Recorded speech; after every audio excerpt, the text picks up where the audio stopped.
ಹಳೆಯ ಚಿನ್ನದ ಒಡವೆನ ಅಧಿಕ ಬೆಲೆಗೆ ಮಾರಬೇಕೆ? ಅಂದ್ರೆ ಆಟಿಕಾಗೆ ಕಾಲ್ ಮಾಡಿ 8880300300. Attica gold company. ದೇವೇಗೌಡರ ಪತ್ನಿ ಚೆನ್ನಮ್ಮ ಅಂತಿಮ ಯಾತ್ರೆ ಆರಂಭ ಆಗಿದೆ. ಹೊಳೆನರಸೀಪುರದಿಂದ ಚೆನ್ನಮ್ಮ ಅಂತಿಮ ಯಾತ್ರೆ ಈಗ ಹೊರಟಿರೋದು ಮಾವಿನ ಕೆರೆಯತ್ತ. ಚೆನ್ನಮ್ಮ ಪಾರ್ಥಿವ ಶರೀರ ಕುಟುಂಬಸ್ಥರಿಂದ ಪೂಜೆ ಬಳಿಕ ಈಗ ಅಂತಿಮ ಯಾತ್ರೆ ಹೊರಟಿರೋದು. ಎಚ್.ಡಿ. ರೇವಣ್ಣ ನಿವಾಸದಿಂದ ಮಾವಿನ ಕೆರೆಯತ್ತ ಕೊನೆಯ ಪಯಣ.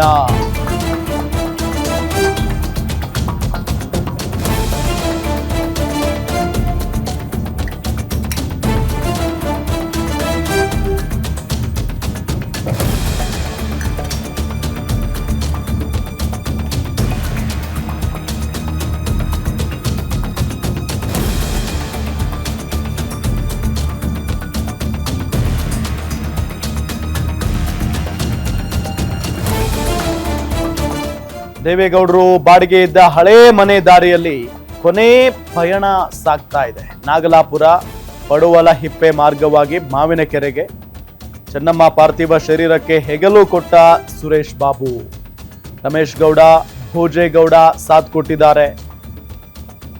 ದೇವೇಗೌಡರ ಪತ್ನಿ ಚೆನ್ನಮ್ಮ ಅಂತಿಮ ಯಾತ್ರೆ ಆರಂಭ ಆಗಿರೋದೀಗ. ಹೊಳೆನರಸೀಪುರದಿಂದ ಚೆನ್ನಮ್ಮ ಅಂತಿಮ ಯಾತ್ರೆ ಸಾಗ್ತಾ ಇದೆ.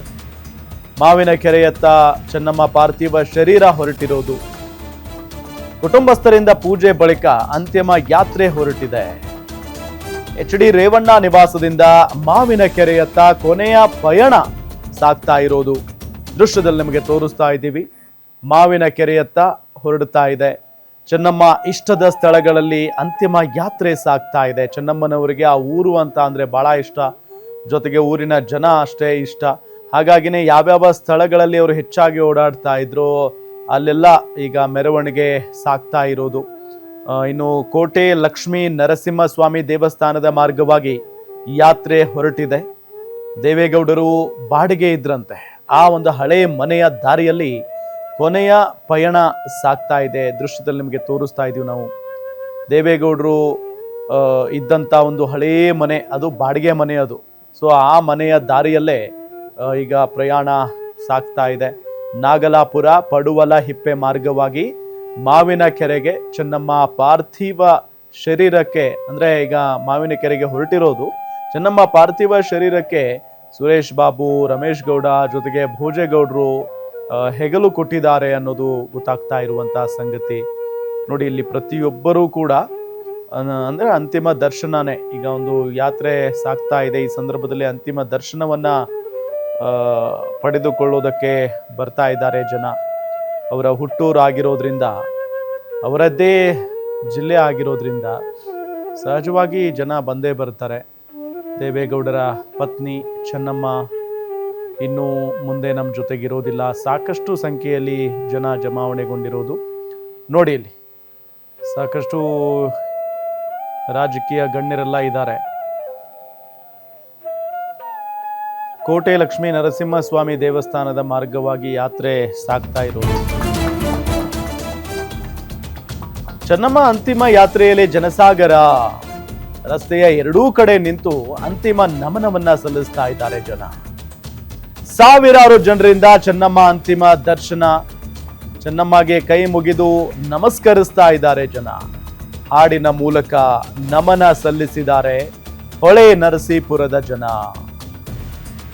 ನೋಡಿ, ಎಷ್ಟು ಪ್ರೀತಿ ಇಟ್ಕೊಂಡಿದ್ದಾರೆ ಚೆನ್ನಮ್ಮ ಅವರ ಮೇಲೆ ಅಲ್ಲಿನ ಜನ. ಜನಸಾಗರವೇ ಸೇರಿರೋದು. ಎಷ್ಟು ದೂರ ನೋಡ್ತೀವೋ ಅಷ್ಟು ದೂರ ಕ್ಯಾಮರಾ ಕಣ್ಣಲ್ಲಿ ಸೆರೆ ಆಗ್ತಾ ಇದ್ದಾರೆ ಜನ. ಅಂದ್ರೆ ಅಷ್ಟು ಜನಸಂಖ್ಯೆ ಅಲ್ಲಿ ಸೇರಿರೋದು. ರಸ್ತೆಯ ಎರಡೂ ಕಡೆ ನಿಂತು ಅಂತಿಮ ನಮನವನ್ನ ಸಲ್ಲಿಸಲಾಗ್ತಾ ಇದೆ. ನೋಡಿ, ಅಲ್ಲಿ ಹಾಡೋ ಮುಖೇನ ಅಂತಿಮ ನಮನವನ್ನ ಸಲ್ಲಿಸಿದ್ದಾರೆ ಅಲ್ಲಿನ ಜನ.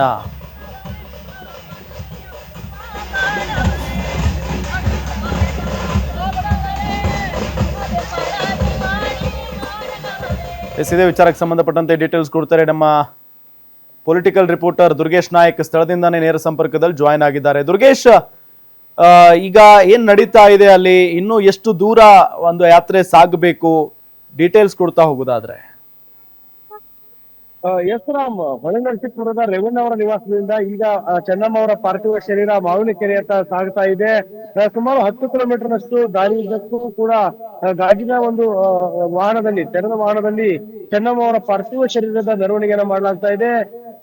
ಸಾಕಷ್ಟು ಸುಮಾರು ಸಾವಿರಾರು ಸಂಖ್ಯೆಯಲ್ಲಿ ಜನರು ಕೂಡ ಚೆನ್ನಮ್ಮ ಅವರ ಪಾರ್ಥಿವ ಶರೀರದ ದರ್ಶನವನ್ನ ಪಡೆದುಕೊಳ್ಳೋಕೆ ಮುಂದಾಗ್ತಿರುವಂತದ್ದು. ಯಾಕಂದ್ರೆ ಹುಟ್ಟೂರು, ದೇವೇಗೌಡರ ಹುಟ್ಟೂರು ಹರದನಹಳ್ಳಿಯಲ್ಲೂ ಕೂಡ ಒಂದು 10 ನಿಮಿಷಗಳ ಕಾಲ ಚೆನ್ನಮ್ಮ ಅವರನ್ನ ಪಾರ್ಥಿವ ಶರೀರವನ್ನ ಮನೆ ಮುಂದೆ ಇಡಬೇಕು ಅನ್ನೋ ನಿಟ್ಟಿನಲ್ಲಿ ದೇವೇಗೌಡರು ಕೇಳ್ಕೊಂಡಿದ್ರು. ಹೀಗಾಗಿ ಇದಕ್ಕೂ ಕೂಡ ಅವಕಾಶವನ್ನ ಮಾಡಿಕೊಟ್ಟಿದ್ದಾರೆ. ಹೀಗಾಗಿ ಹರದನಹಳ್ಳಿಯಲ್ಲಿ ಒಂದು 10 ನಿಮಿಷಗಳ ಕಾಲ ಇರುತ್ತೆ. ಅಲ್ಲಿಂದ ಬಳಿಕ ಲಕ್ಷ್ಮೀ ನರಸಿಂಹ ಸ್ವಾಮಿ ದೇವಸ್ಥಾನ ಮತ್ತೆ ಪಡವಲಹಳ್ಳಿ ಅನ್ನುವಂತಹ ಒಂದು ಗ್ರಾಮದ ಮಾರ್ಗವಾಗಿ ಈ ಒಂದು ಮೆರವಣಿಗೆ ನಡೀತಾ ಇರುವಂತದ್ದು.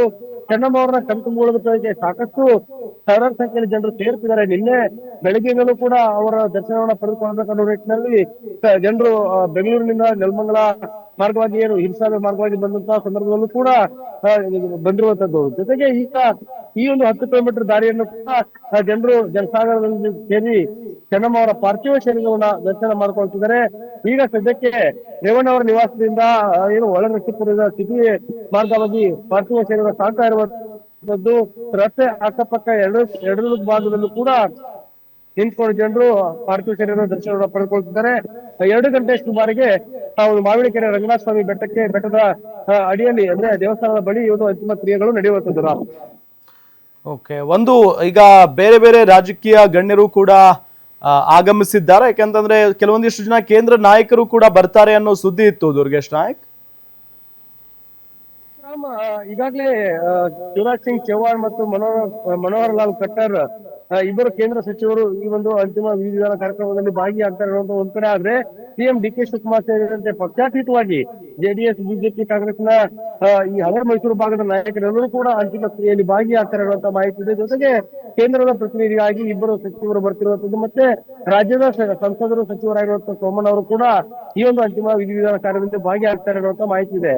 ಸಾಕಷ್ಟು 50ರಿಂದ 60,000 ಜನ ಸೇರುವಂತ ಸಾಧ್ಯತೆ ಇರೋದ್ರಿಂದ ಸೂಕ್ತವಾದಂತ ಭದ್ರತೆಯನ್ನು ಕೂಡ ಇಲ್ಲಿ ಮಾವಿನಕೆರೆ ರಂಗನಾಥ ಸ್ವಾಮಿ ಬೆಟ್ಟದ ಬಳಿ ಮಾಡಿದ್ದಾರೆ. ಯಾಕಂದ್ರೆ ದೇವೇಗೌಡರು ಇರುವಂತಹ ಹುಟ್ಟಿದ ಊರು, ಜೊತೆಗೆ ಜೀರ್ಣೋದ್ಧಾರ ಮಾಡಿದಂತಹ ಒಂದು ದೇವಸ್ಥಾನ. ಯಾಕಂದ್ರೆ ದೇವೇಗೌಡರ ಪತ್ನಿ ಚೆನ್ನಮ್ಮ ಅವರು ಸಮಾಜ ಸೇವೆಯಲ್ಲಿ ತೊಡಗಿಕೊಂಡಿದ್ರು, ಯಾರೇ ಕಷ್ಟ ಅಂತ ಬಂದವರಿಗೆ ಸಹಾಯವನ್ನ ಮಾಡ್ತಾ ಇದ್ರು. ಹೀಗಾಗಿ ಅವರನ್ನ ಕೊನೆಯ ಬಾರಿ ಕಣ್ತುಂಬಿಕೊಳ್ಬೇಕು ಅನ್ನುವಂಥದ್ದು ಮತ್ತು ಅಂತಿಮ ಕ್ರಿಯೆಯಲ್ಲಿ ಭಾಗಿಯಾಗಬೇಕನ್ನುವಂಥದ್ದು ಆಸೆ ಇರುತ್ತೆ. ಹೀಗಾಗಿ ಇವತ್ತು ರಾಜ್ಯದ ಸಚಿವರು ಮತ್ತೆ ಒಂದಿಷ್ಟು ಕೇಂದ್ರ ಸಚಿವರು ಎಲ್ಲರೂ ಕೂಡ ಈ ಒಂದು ಕಾರ್ಯಕ್ರಮ, ಅಂತಿಮ ವಿಧಿವಿಧಾನ ಕಾರ್ಯಕ್ರಮದಲ್ಲಿ ಭಾಗಿಯಾಗ್ತಿದ್ದಾರೆ. ಇನ್ನೇನು ಕೆಲವೇ ಕ್ಷಣಗಳಲ್ಲಿ ಮಾವಿನಕೆರೆಗೆ ಒಂದು ಅಂತಿಮ ದರ್ಶನದ ಬಳಿಕ ಪಾರ್ಥಿವ ಶರೀರ ಹೋಗುವಂತದ್ದು.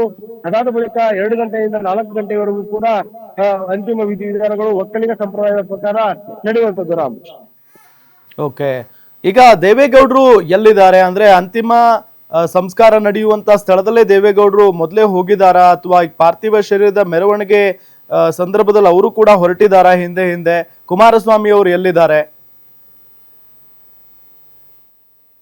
ರಾಮ್, ಈಗಾಗಲೇ ಇರುವುದು ಹೊಳೆನರಸೀಪುರದ ರೇವಣ್ಣ ಅವರ ನಿವಾಸದಲ್ಲಿ 1 ಗಂಟೆಗೂ ಹೆಚ್ಚು ಕಾಲ ಪೂಜೆಯನ್ನು ಮಾಡಲಾಯಿತು. ಕುಟುಂಬಸ್ಥರೆಲ್ಲರೂ ಕೂಡ ಈ ಒಂದು ಪೂಜೆಯಲ್ಲಿ ಭಾಗಿಯಾಗಿದ್ರು. ಅದರಲ್ಲೂ ಕೂಡ ಮುತ್ತೈದೆಯಾಗಿ ಸಾವನ್ನಪ್ಪಿರುವಂತಹ ಚೆನ್ನಮ್ಮ ಅವರಿಗೆ ಶಾಸ್ತ್ರೋಕ್ತವಾಗಿ ಪೂಜೆ ಪುರಸ್ಕಾರಗಳನ್ನ ಮಾಡಬೇಕು, ಮತ್ತೆ ಆ ತಾಯಿಗೆ ಒಂದಿಷ್ಟು ಸ್ವರ್ಗದಲ್ಲಿ ಪ್ರಾಪ್ತಿಯಾಗಬೇಕು ಅನ್ನೋ ನಿಟ್ಟಿನಲ್ಲಿ ವಿಶೇಷವಾದಂತಹ ಪಂಚಗವ್ಯ ಪೂಜೆ, ಪುನರ್ವನ ಮತ್ತೆ ಕರ್ಣಪಠಣ ಮಾಡಿಸುವಂತ ಕೆಲಸವನ್ನ ಅರ್ಚಕರು ಮಾಡಿದ್ರು. ಇದೇ ಸಂದರ್ಭದಲ್ಲಿ ಎಲ್ಲರೂ ಕೂಡ ಕುಟುಂಬಸ್ಥರು ರೇವಣ್ಣ ಅವರ ನಿವಾಸದಲ್ಲಿದ್ರು.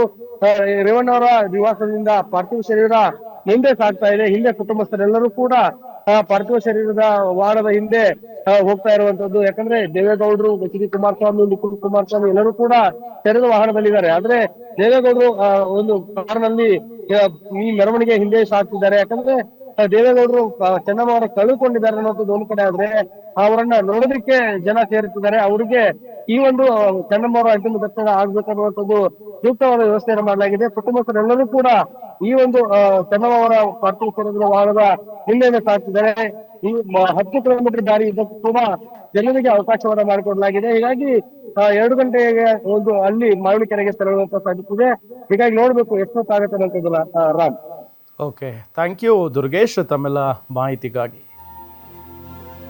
ಸೊ ಈಗ ಮಾವಿನಕೆರೆಯತ್ತ ಅಂತಿಮ ಯಾತ್ರೆ ಹೊರಟಿರೋದು ಗಮನಿಸ್ತಾ ಇದ್ದೀವಿ. ದೃಶ್ಯದಲ್ಲಿ ಸಾಗರೋಪಾದಿಯಲ್ಲಿ ಜನ ಬಂದು ಸೇರಿದ್ದಾರೆ.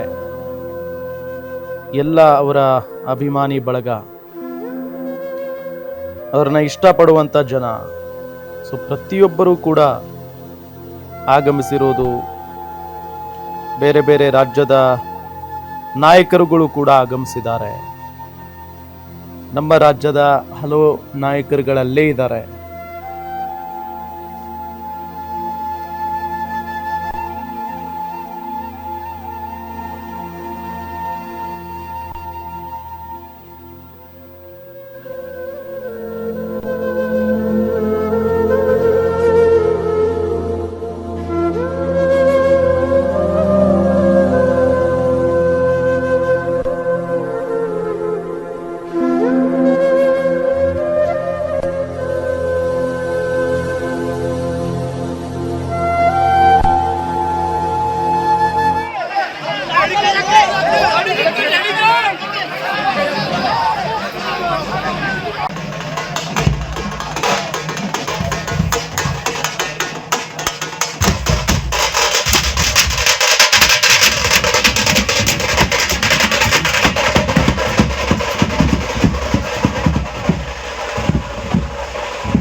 Side